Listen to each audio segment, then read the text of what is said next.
अध्याय 266। निश्चित नहीं कि हंसूं या रोऊं। शेन मियामियान डॉक्टर की वाक्पटुता और अवलोकन कौशल से कुछ हद तक प्रभावित थे, लेकिन क्या ये कुछ ज्यादा ही दूर की कौड़ी और अतिशयोक्ति नहीं थी? मानव तस्करी की घटनाएं थीं, लेकिन हे नान अपराधी नहीं था। वह नान एक ईमानदार व्यक्ति था। ये स्पष्ट था कि वह बुरा व्यक्ति नहीं था। डॉक्टर की बात सुनने के बाद दो पुलिस अधिकारियों ने शेन मियामियान की गर्दन पर चोट भी देखी, और जब उन्होंने हे नान को फिर से देखा तो वे तुरंत सतर्क हो गए, जैसे कि उसे हमला करने से रोक रहे हों। उनमें से एक ने सीधे सवाल किया, क्या आपके पास अपना आईडी कार्ड है? आप कहाँ से हैं? आपका उसके साथ क्या रिश्ता है? उद्धरण चिन्ह।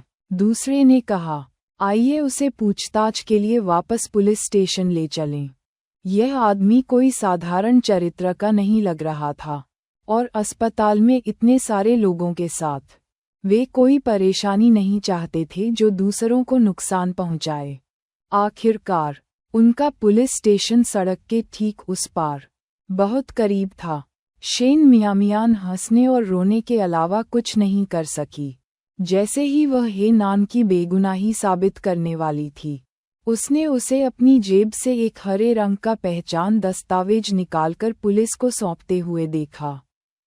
दोनों अधिकारियों ने हे नान को संदेह से देखा, फिर दस्तावेज लिया और उनके भाव अचानक बदल गए। उन्होंने तुरंत समझाया, क्षमा करें कॉमरेड, हम आपकी स्थिति से अनजान थे और केवल ये जांचने में अपना कर्तव्य निभा रहे थे कि क्या वास्तव में महिलाओं और बच्चों की तस्करी का कोई मामला था। आखिरकार ऐसी घटनाएं वास्तव में अनगिनत थीं, लेकिन बहुत कम लोग ऐसे अपराधों की रिपोर्ट करने को तैयार थे, जिसके परिणामस्वरूप हर साल तस्करी के कई मामले सामने आए जिन्हें हल करना मुश्किल था।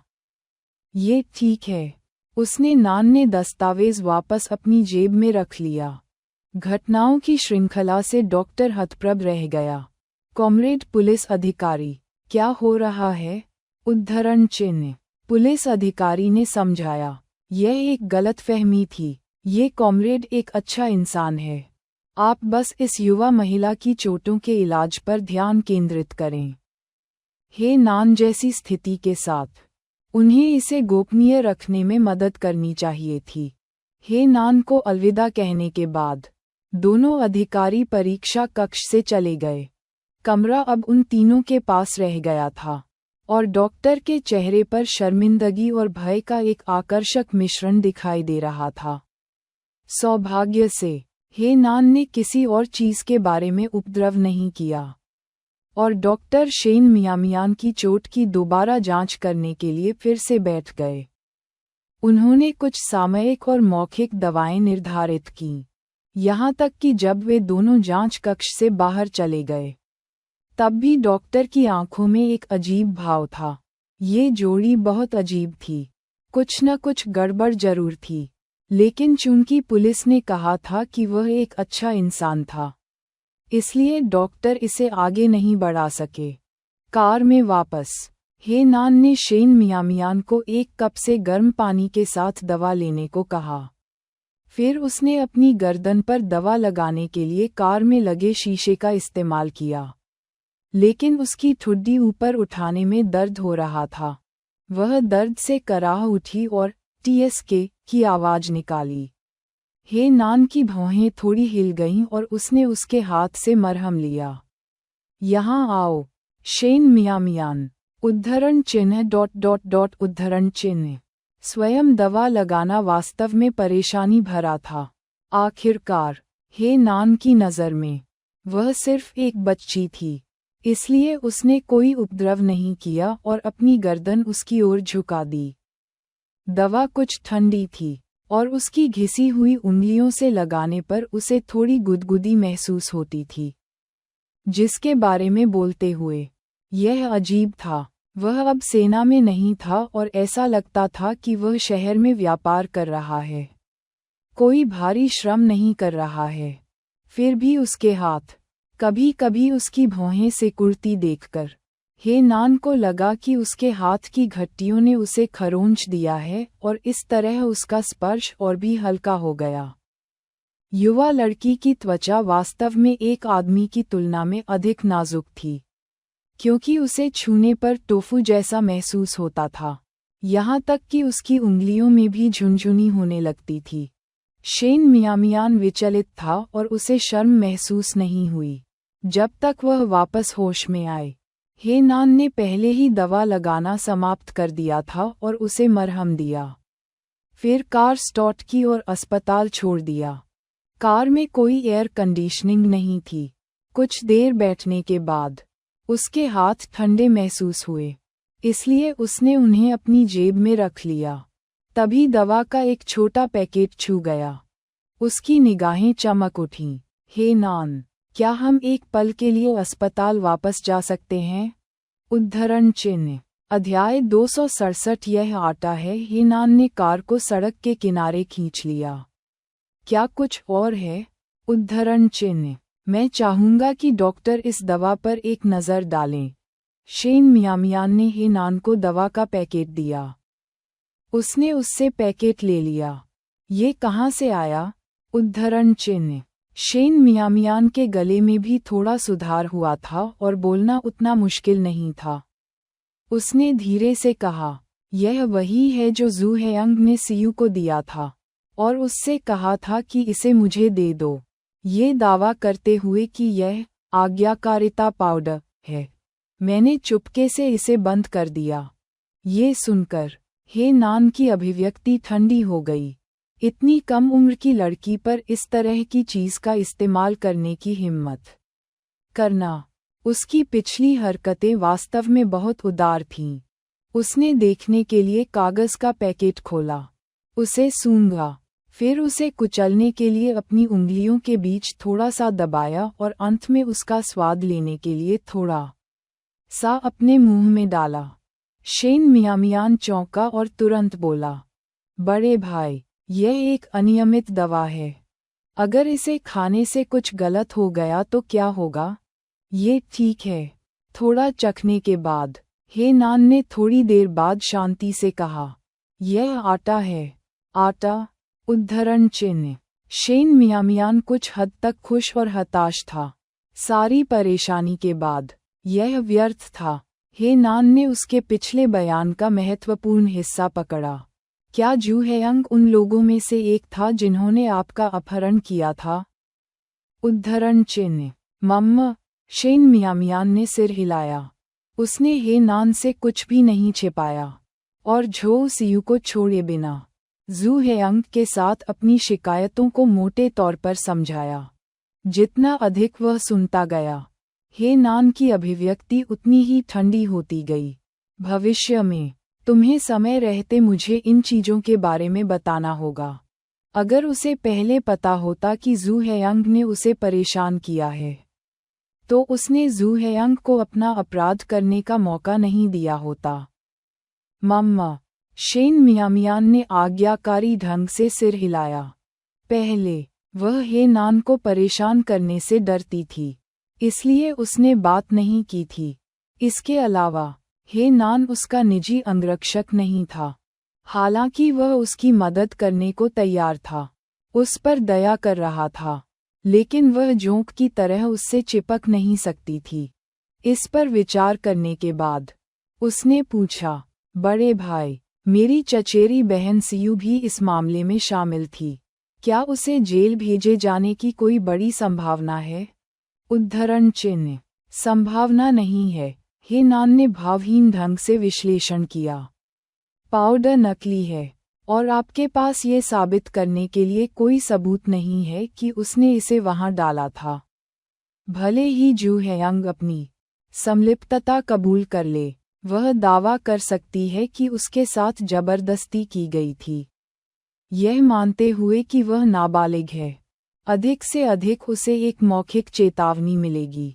दूसरे शब्दों में, यदि जू हेयंग ने झो सियू की संलिप्तता कबूल नहीं की, तो उसे किसी भी परिणाम का सामना करने की संभावना कम होगी। शेन मियामियान ने लगभग उतना ही अनुमान लगाया था। इसलिए वह बहुत निराश नहीं हुई। उसने आह भरते हुए कहा। वह आसानी से निकल गई।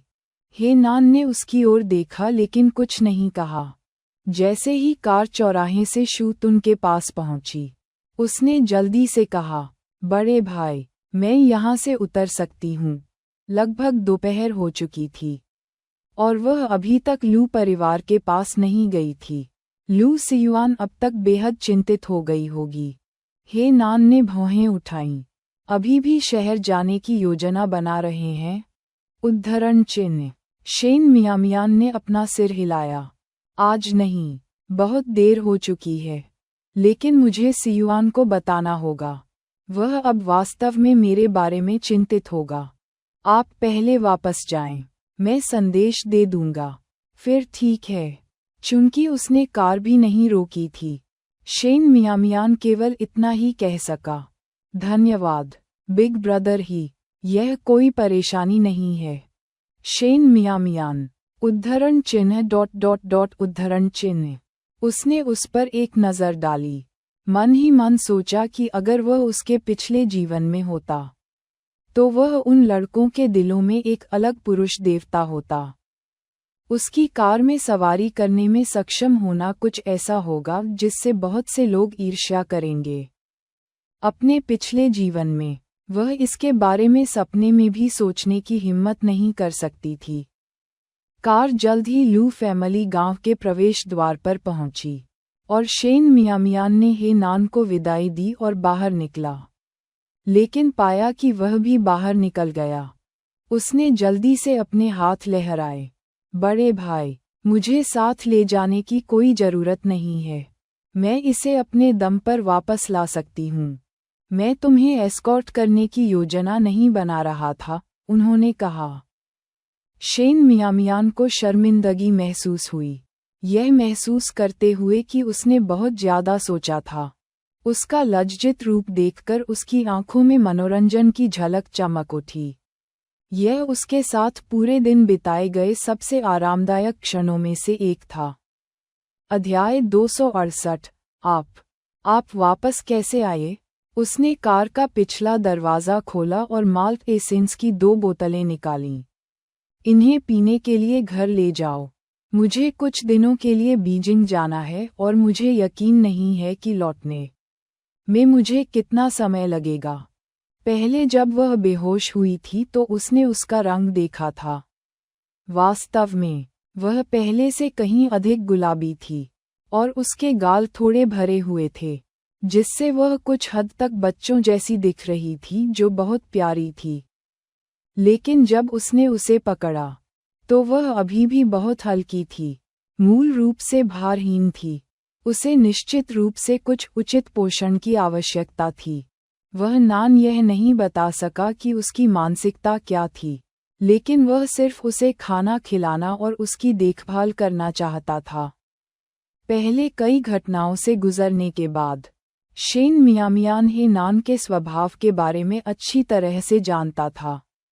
उसने संकोच नहीं किया और स्पष्ट रूप से धन्यवाद के साथ इशारा स्वीकार कर लिया, और हे नान ने जवाब में उदारता से सिर हिलाया।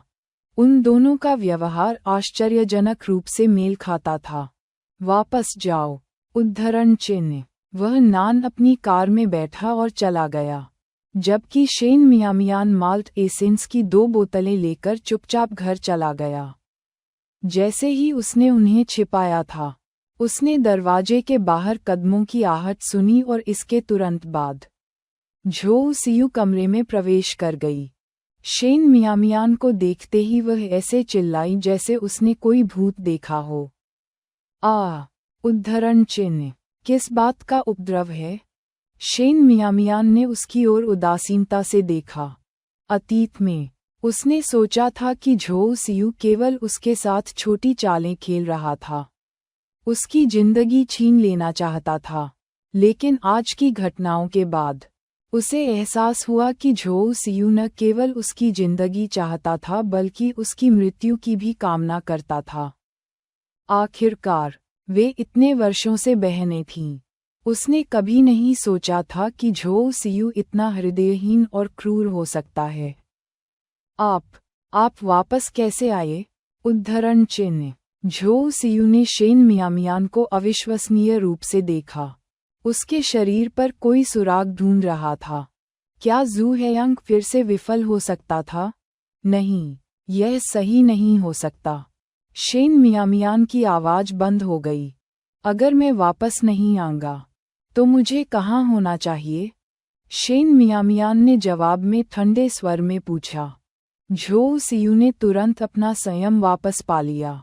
उसे दोषी क्यों महसूस करना चाहिए? आखिरकार मियामियान को कुछ भी पता नहीं था। इस विचार के साथ वह और भी अधिक संयत हो गई और मजबूर मुस्कान के साथ बोली, दीदी, क्या आपको आज किसी काम में व्यस्त नहीं होना चाहिए था? आपकी अचानक वापसी ने मुझे थोड़ा आश्चर्यचकित कर दिया। तुम्हें नहीं पता कि मैं वापस क्यों आया? उन दोनों की गोपनीयता में शेन मियामियान ने इधर उधर की बातें नहीं की और हर शब्द में झो सियू पर दबाव डाला। झो सियू को शेन मियामियान की नज़रों से बेवजह घबराहट महसूस हुई, जैसे शेन मियामियान को कुछ पता हो। उसने मासूम चेहरा बनाकर पूछा, दीदी, इससे आपका क्या मतलब है? उद्धरण चिन्ह। इससे पहले कि शेन मियामियान जवाब दे पाता, झो सियू ने फिर से पूछा, तुम्हारे गले में क्या खराबी है? जब तुम आज सुबह निकले थे तो सब ठीक था, है ना? उद्धरण चिन्ह। शेन मियामियान बोलने ही वाली थी कि उसने झो लैनफेंग की तेज आवाज सुनी जो किसी चीज के बारे में शिकायत कर रही थी। चिल्लाने के आधार पर ऐसा लग रहा था कि यह आवाज झांग चांगफा के घर से आ रही है। उसकी भौहें हल्की सी झुक गईं। माँ अब किससे बहस कर रही हैं? उद्धरण चिन्ह। ओह, मैं आपको अभी बताना भूल गया। लू सियुआन आपकी तलाश में आया था और मुझे लगता है कि चाची ने उसके साथ बहस की थी, झो सियू ने कहा। उसके स्वर में आत्मसंतुष्टि का संकेत था क्योंकि वह पहले शेन मियामियान से चौंक गई थी और वास्तव में इस विवरण को भूल गई थी। लू सियुआन आया? शेन मियामियान ने अपने होंठ भींचे और जाने से पहले झो सियू पर एक ठंडी नज़र डाली। झो सियू को अकथनीय चिंता और जलन का मिश्रण महसूस हुआ। वह अभी भी सोच रहा था कि शेन मियामियान क्यों लौटा था। दोनों वयस्क पुरुष एक युवा महिला को संभालने में विफल रहे। वास्तव में बेकार। उसने शेन मियामियान के कटोरे में दवा डालकर भी मदद की, हालांकि वह अभी भी विशिष्टताओं के बारे में स्पष्ट नहीं थी। लेकिन तथ्य ये है कि शेन मियामियान अच्छी स्थिति में वापस आ गया था। इसका मतलब था कि कुछ गलत हो गया था। वह थोड़ी चिंतित थी कि जू हेयांग फिर से उस पर दोष मढ़ देगी। अध्याय 269। व्यवस्था। झांग चांगफा के घर के बाहर भीड़ जमा हो गई थी और शेन मियामियान कद में छोटा होने के कारण ये देखने में पूरी तरह से असमर्थ थे कि अंदर क्या हो रहा था। वह लोगों के बीच केवल झो लैनफेंग को चिल्लाते हुए सुन सकती थी, हर कोई, आओ और देखो, यह वह लड़का है जिसके बाल भी नहीं उगे हैं। मेरी मृत बेटी के साथ घुल-मिल गया है और अब वह हमारे दरवाजे पर भी आ गया है। ये सुनकर शेन मियामियान ने उपहास किया। ये वास्तव में उसकी माँ थी, जो उस पर कीचड़ उछालने का कोई मौका नहीं चूकती थी। सार्वजनिक रूप से अपनी बेटी की शर्मिंदगी का हवाला देते हुए पूरे लिचेंग में शायद उसके जैसी दूसरी माँ नहीं थी। क्या आप भी एक माँ हैं? शेन मियामियान गायब हो गई है और पुलिस को बुलाने और उसकी तलाश करने के बजाय आप यहाँ तमाशा बना रही हैं। क्या आपके दिमाग को गधे ने लात मार दी है? उद्धरण चिन्ह। लू सियुआन झो लैनफेंग द्वारा हताशा से लगभग पागल हो गया था। उसने शेन मियामियान को उभरते हुए देखे बिना काफी देर तक इंतजार किया और उसे लगा कि कुछ गड़बड़ है। इसलिए उसने शेन मियामियान के स्थान के बारे में पूछताछ की और अंत में उसे वहां कोई नहीं मिला। ये जानकर कि झो लैनफेंग झांग चांगफा के घर पर टीवी देख रहा था, उसके पास उससे पूछने के अलावा कोई विकल्प नहीं था। नतीजा ये हुआ कि झोउ लैनफेंग उससे चिपक गया, नखरे करने लगा और बेतहाशा आरोप लगाने लगा। यदि वह शेन मियामियान की मां नहीं होती तो वह बहुत पहले ही किसी को मारने से खुद को रोक नहीं पाता। इस समय वह हताश था, फिर भी झोउ लैनफेंग उससे कसकर चिपक गया। वह कठिन कृषि कार्य के लिए कोई अजनबी नहीं थी और उसकी ताकत वास्तव में काफी थी, लगभग एक आदमी के बराबर। हर कोई, जल्दी आओ और देखो, वह शाप देने की हिम्मत भी करता है। इसमें कोई आश्चर्य नहीं कि इतनी कम उम्र में उस छोटी लड़की के साथ बेवकूफ बनाने की हिम्मत है। वे दोनों स्पष्ट रूप से खराब नस्ल के हैं। अंततः इस अवसर का लाभ उठाने के बाद झोउ लैनफेंग इसे चूकने नहीं देना चाहता था। उसने हर वो गंदा शब्द उगल दिया जिसके बारे में वह सोच सकती थी। बूढ़ी महिला लियू लंबे समय तक खड़े रहने में असमर्थ थी और वह झोउ लैनफेंग को खींचने के लिए आगे बढ़ी। आप किस तरह की बातें कह रहे हैं? उस आदमी ने आपको पहले ही बताया था कि वह मियामिया का सहपाठी है। आप बकवास क्यों चिल्ला रहे हैं? उद्धरण चिन्ह। झोउ लैनफेंग के चिल्लाने से किसी को भी, जो इससे बेहतर नहीं जानता था, यह आभास होगा कि मियामियान का वास्तव में उसके साथ कुछ अप्रिय संबंध था। उसने ऐसी मां कभी नहीं देखी थी। कौन सा सहपाठी आपके घर का रास्ता खोजेगा? झोउ लैनफेंग ने आंखें बाहर निकाली हुई और थूक उड़ते हुए सवाल किया। आपकी बेटी के पुरुष सहपाठी आपके घर क्यों नहीं आए? मैंने बहुत पहले सुना था कि मेरी बेटी स्कूल में अच्छा व्यवहार नहीं करती थी और यहाँ तक कि वह लड़कों और लड़कियों के बीच अनुचित संबंधों में भी उलझ गई थी। आपने ये किससे सुना?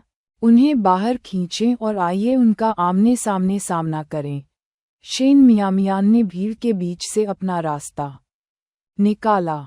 गले में अभी भी दर्द होने के बावजूद आगे आने में कामयाब रही, जिससे उसकी आवाज़ मुश्किल से सुनाई दे रही थी, लेकिन उनके भाषण का लहजा अपना एक वज़न रखता था। मियां मियां।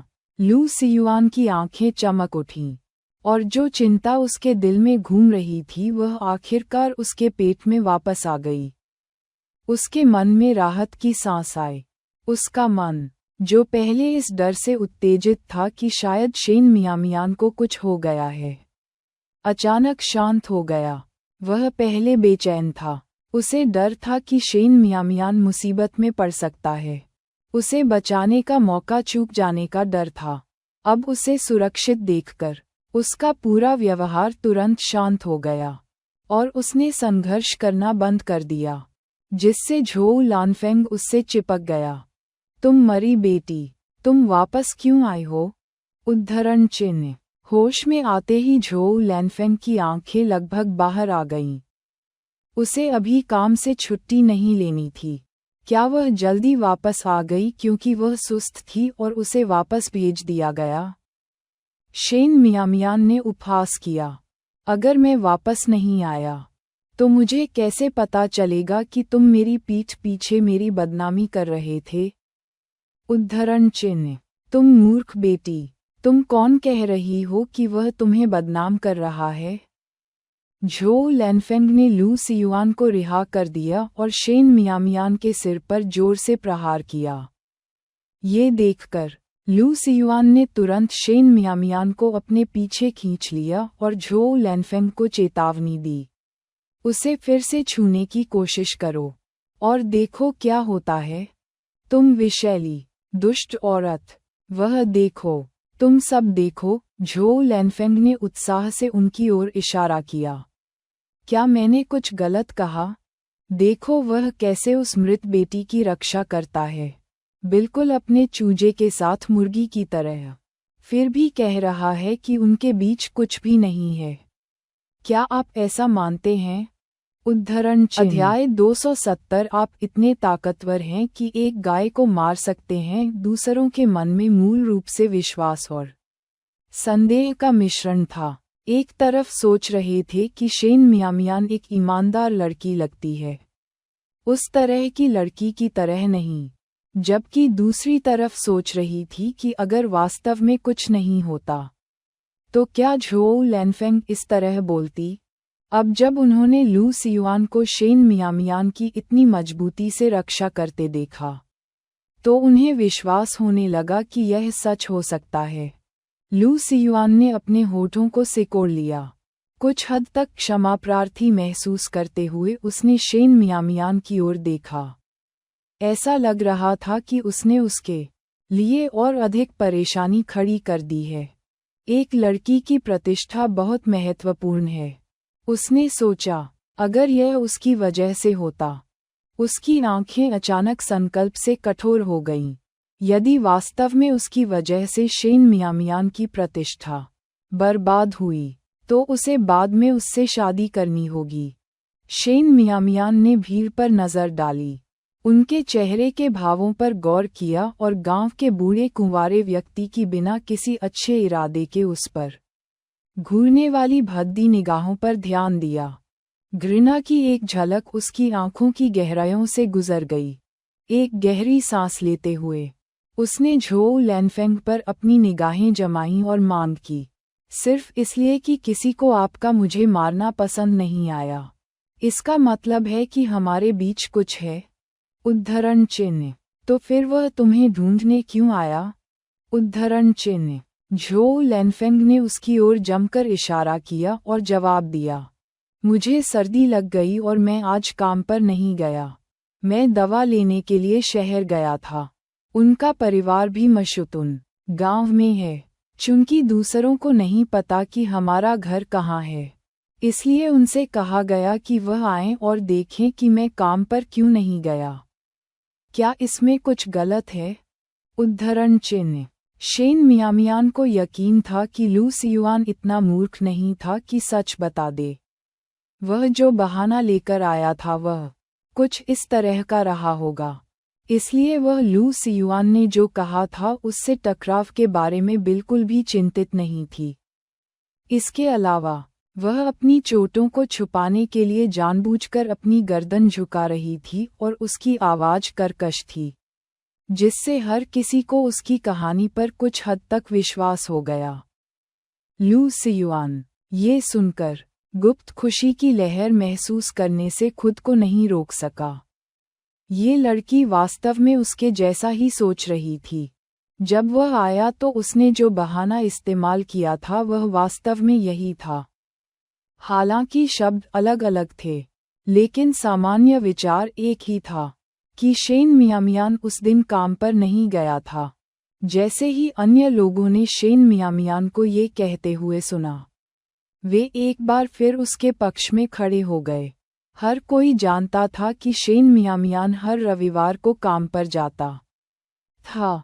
आप झोउ लानफेंग इतना विरोध कर रही थी कि वह बातचीत जारी नहीं रख सकी और संदेह के साथ विषय बदल दिया। आप आज सुबह बिल्कुल ठीक थीं।